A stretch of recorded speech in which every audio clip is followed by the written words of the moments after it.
Hey everybody, this is Jim the Tabletop Engineer, and welcome back to my 2d6 dungeon campaign. Bryke the Delver is my hero. We have found the stairs down to level 8. This is as far as I've gotten in this game. But before I get down there, I've got to fight 2 brown bears. Now fortunately, the brown bears are level 2. I won't get any XP for them, but they're not too terribly difficult to defeat. They have 14 health. 2, 3, 4, 5, 6, 7... 2, 3, 4, 5, 6, 7, and I'll have to fight 2 of them. They have a shift of 1, and they block on primary 3s. And I don't have a primary 3 attack, so I don't have to worry about any of my attacks being blocked. We will start on turn number 1, and I will come out swinging at the first bear. I can only attack 1 enemy, but I'm going to get 2 attacks coming my way. I rolled a 6-1. With 3 shift, I could turn this to a 5-3. And it is going to do D6 plus 5 against the first one. 2 plus 5 is 7, so I wiped out an entire line there. And then the first bear will attack me with a 1-4. With how many shift? 1 shift, I said. That one cannot get to 3-3, and that one cannot get to 4-4, so they miss. Or the first one misses. The second one, I'll re-roll that. A 3-3 with 1 shift. That is a hit. D6 damage. Uh-oh. Wow. Alright. 3. I'm down to 43. Okay. We are on turn number 2. I'll come out swinging at the first one. I rolled a 6-4.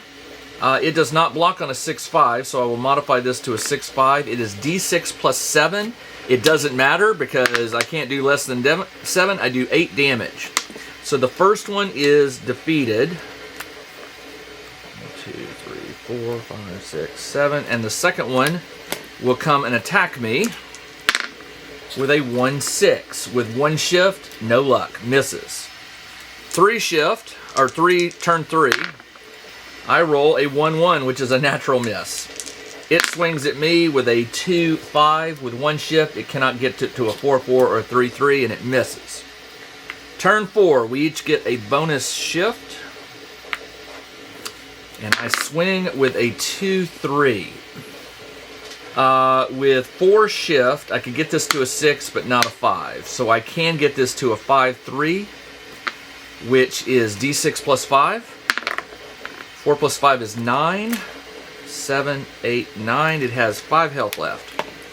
It swings at me with a 6-3. With 2 shift, it cannot get this to a 3-3. It misses.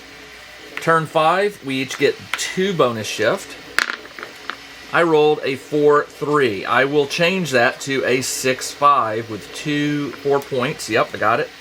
So a 6-5 is D6 plus 7. It's an automatic kill, 11 points, and the bear is defeated.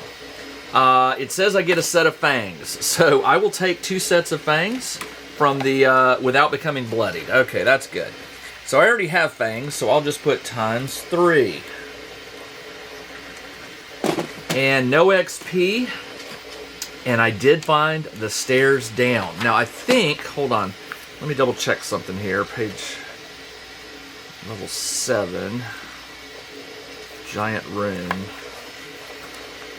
I rolled a dark chasm. Yeah, no treasure. Alright, but the good news is I found the level down. So I will take the level down, and when you go down a level, I have 3 rations left. I had 7, so I'm down to 3. I gotta remember to buy some rations. When you go down a level, you get to do something. You get to heal up. It says, if you have no rations, I do. It says, okay, if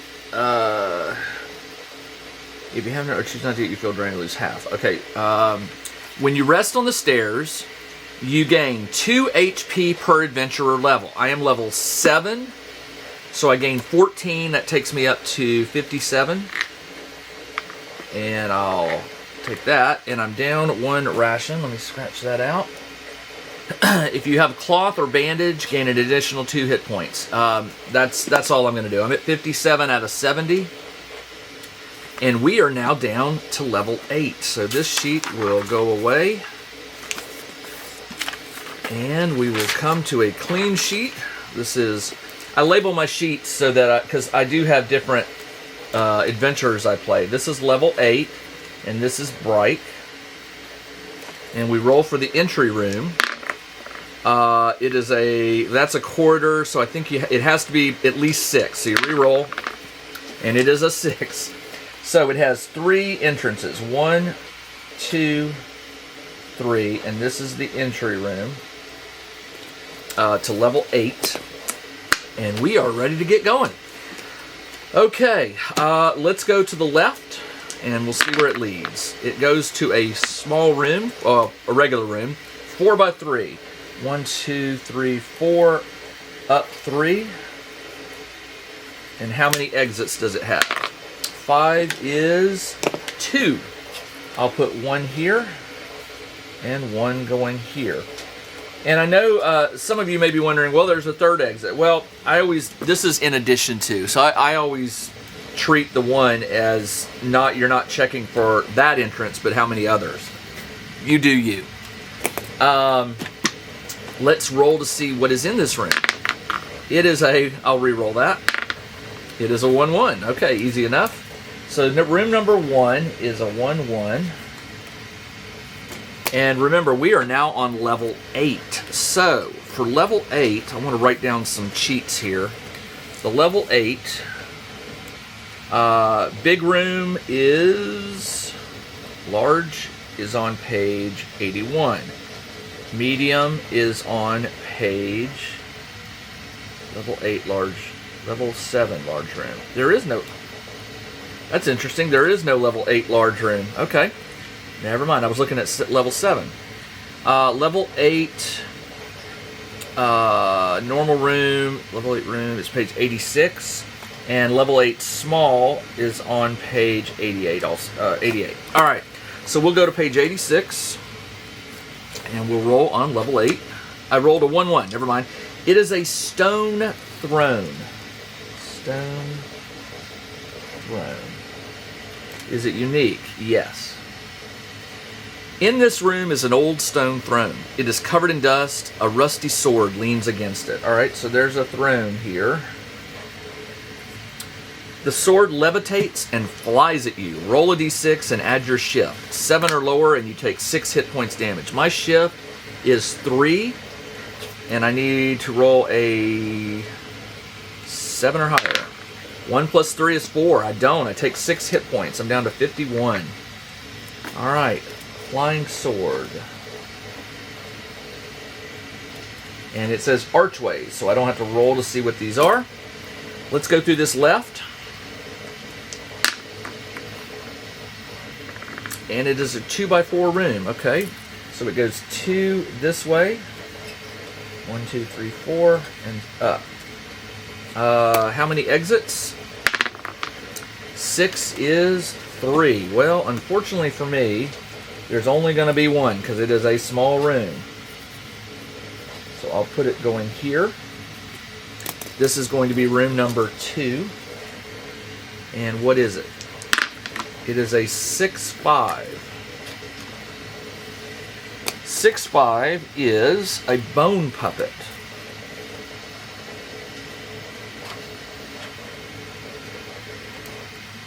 Beneath some dirt, in a corner, is a bone puppet of Meduva. There is a peg to hang it from. You can reinvigorate this toy with an offering and gain 2 FP. Okay, so it was Meduva. And Meduva, believe it or not, I don't have any points for her. So I will add her, Meduva. What does Meduva need? Meduva likes bone, ash, leather, teeth, and fangs. Well, you know what? I just got some fangs. I will give her 1. And now I get 2 favor points with her. And that room is done. What is the exit? Hold on. What was this? Room 2. This was 6-5. Random. Okay, so we got to roll to see what the random door is. That is on page 77. I rolled a 6-3, which is archway. Hey, I'll take it. Archway's great. Let's go through that archway. a 2x5 room. Okay. 1, 2, 1, 2, 3, 4, 5, 6, 7. How many exits? It is a dead end. One is no exits. All right, so we found a dead end. And what is in this room?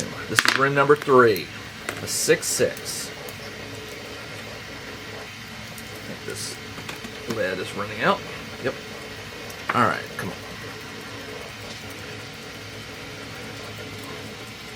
There we go. Number 3 is a 6-6. And a 6-6 is dumped objects.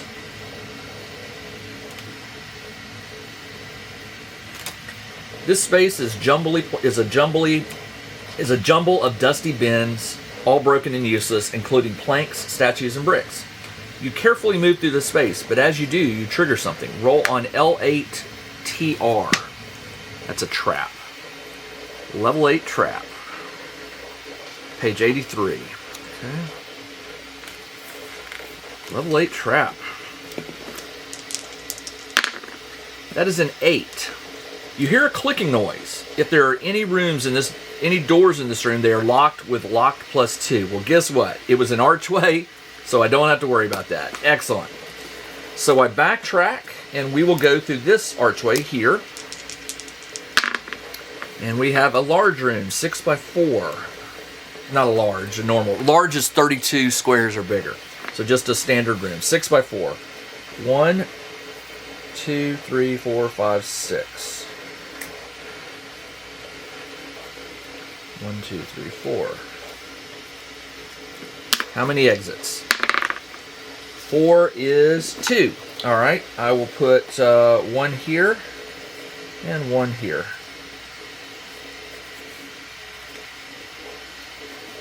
This will be room number 4. It is a 4-2.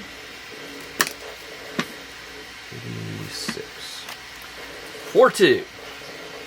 A balanced rock.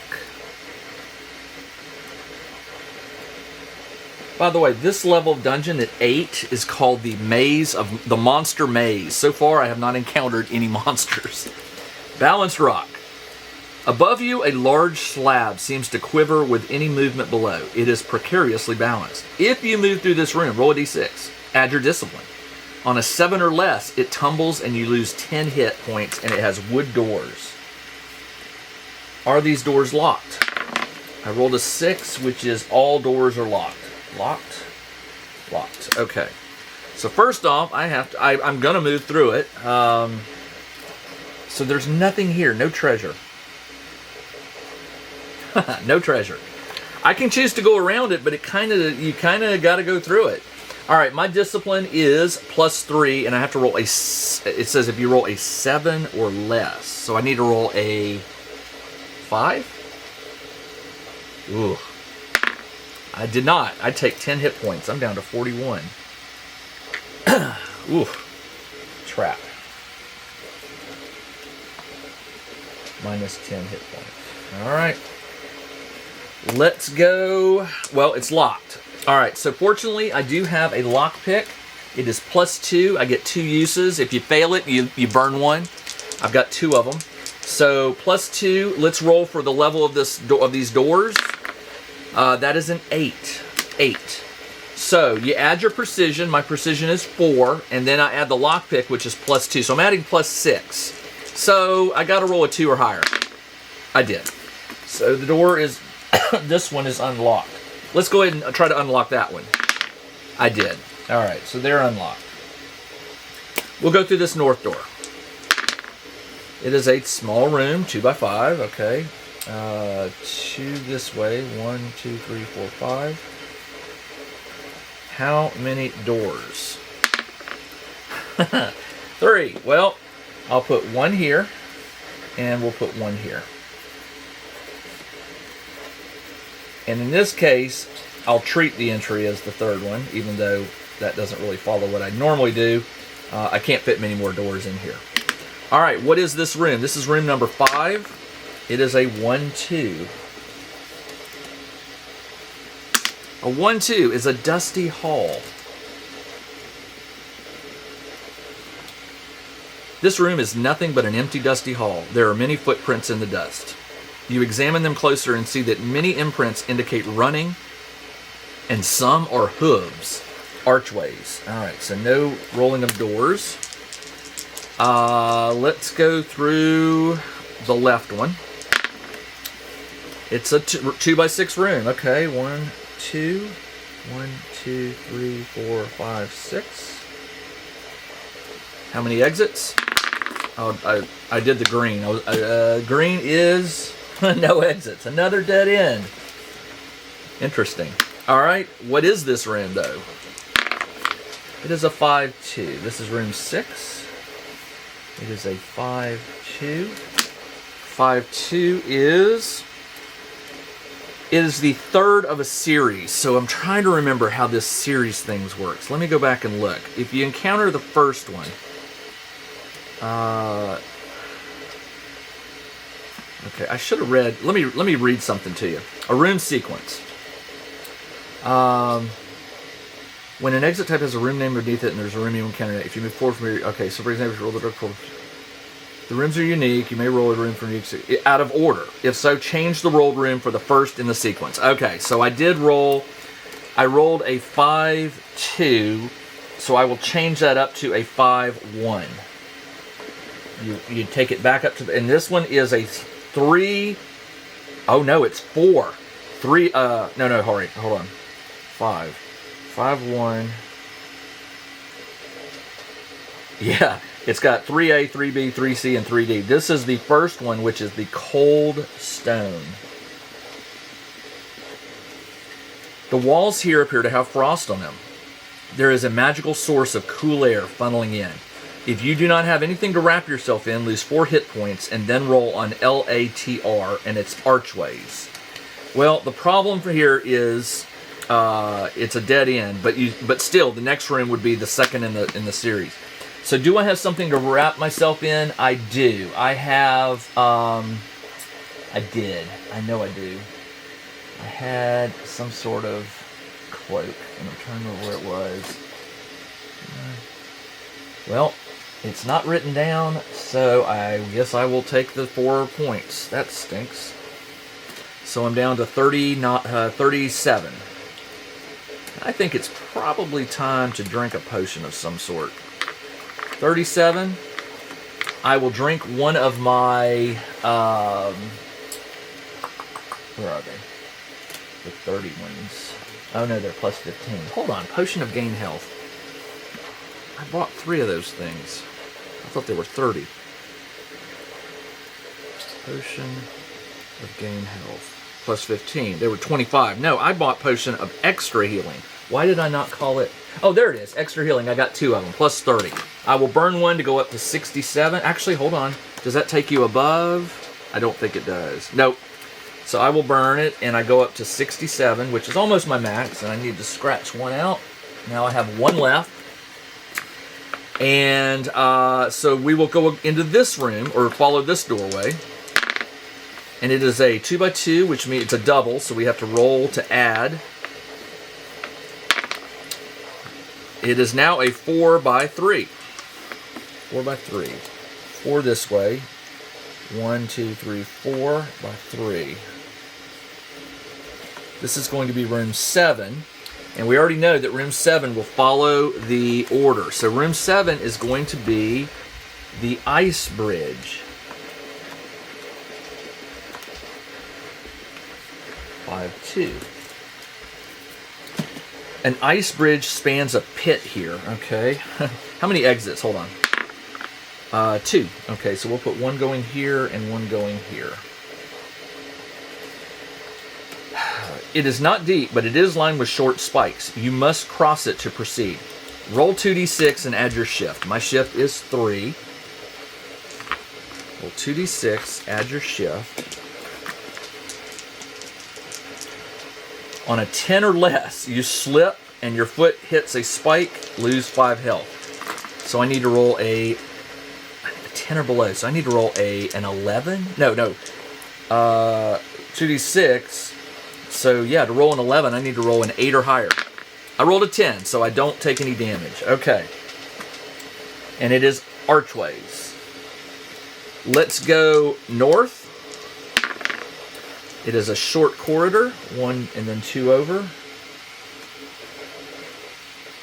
1. Oh, yeah, hold on. 1 and then 2 up. Excuse me. Should have. Oh, yeah, doesn't matter. All right, and then is there a room? Yes, there is. 2 by 6. A 2 by 6. 1, 2, 3, 4, 5, 6. How many exits? 3 is 1 exit. I will put it here. This will be room number 8.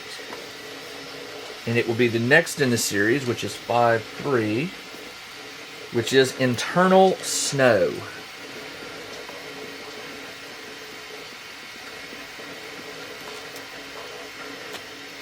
Somehow it is snowing in this room, which forms large mounds. From one of the mounds burst an engedi. I have no idea what that is. The beast charges at you. You must fight it. If you survive, you'll find 2 bodies. Roll on BST2 twice. Okay, and it says archways. All right. So, an engedi. Let's see what that is. I am on level 8, so we'll start at the level 8 cards. Or level 7. An engedi. Nope, must be a level 8. An engedi. Uh-oh. It has 82 health. Oh man, but it gives me 2,800 XP. So this one looks like it could be. We'll just track it. 82. I'm not gonna put a bunch of check marks. It is +3 shift. No treasure. It has rough fur. It blocks on primary 2s, 3s, and 6s, which stinks because the 6 is my best primary attack. And it also blocks on secondary 1s, 5s, and 6s. Which the 5 is so I guess the 6-5 is good. It will block on that, but none of my other ones. So I want to try to do the lambast as much as possible. All right, I'm at full health. Well, not quite full, 67, and we are on turn number 1. This thing has 3 shift. It's equal to me. And I will come out swinging. I rolled a 6-4. Well, unfortunately for me, the 6-5 is D6 plus 7, minus 4 would be D6 plus 3. But if I can change this to a 5-3, I'll still do more damage, which I will. I will change it to a 5... hold on, this is a 4-6, not a 6-4. Darn it. 3 points to get this to a 3. I can't get that. So the best I can do is a 4-4, which is D6 plus 4 damage. 4 plus 4 is 8, and it's down to 74 health. It comes swinging at me with a 3-6. With 3 shift, it can turn this to a 3-3, which is freezing breath. 2d6 plus 4. I do block on a primary 3 at -2, so it will do 2d6 plus 2. I'll find another d6 in here that I can roll. Make it easy for you to see if I can find one. Well, oh, here we go. It doesn't matter. 2d6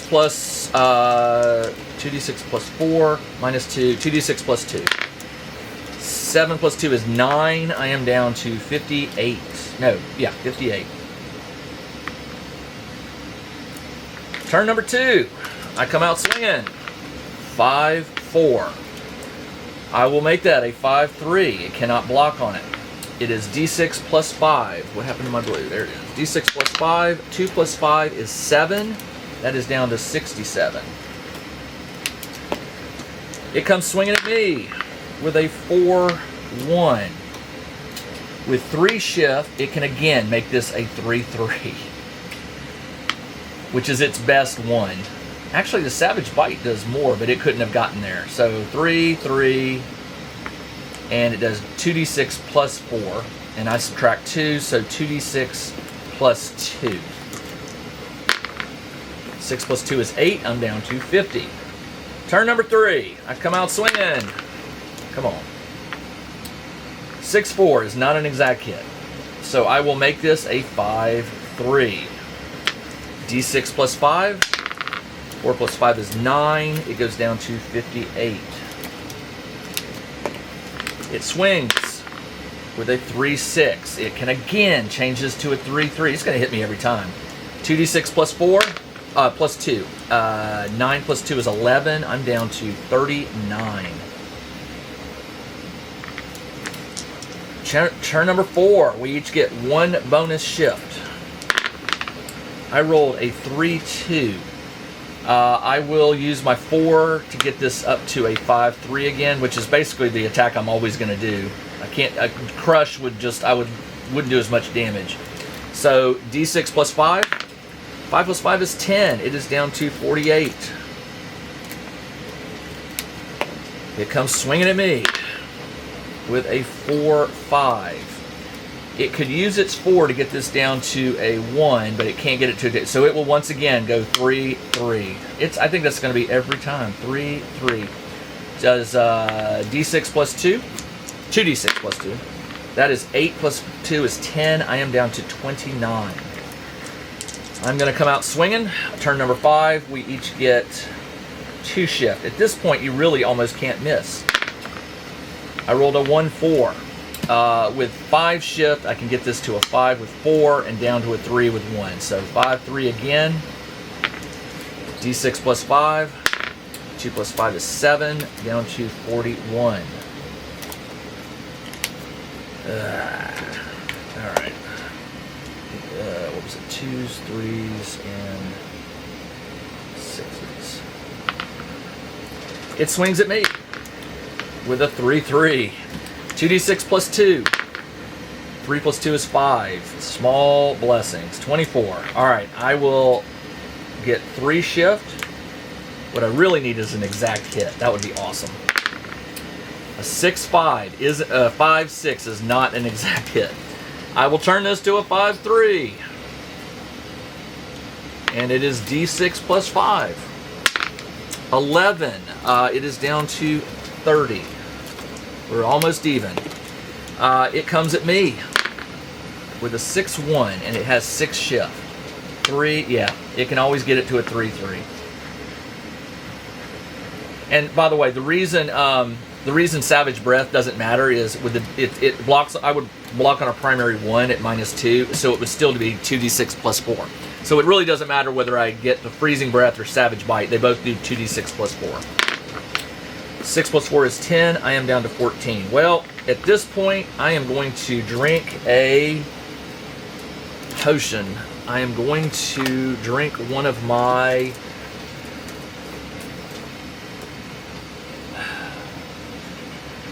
Well, I've got to use the extra heal, plus 30. So I'll go up to 44. And it will attack me now. And it misses. The Engedi grabs up some furniture and crushes it in its jaws, missing its next round as it postures. So I will get 2 attacks. First attack is an exact hit, finally. It's D6 plus 7.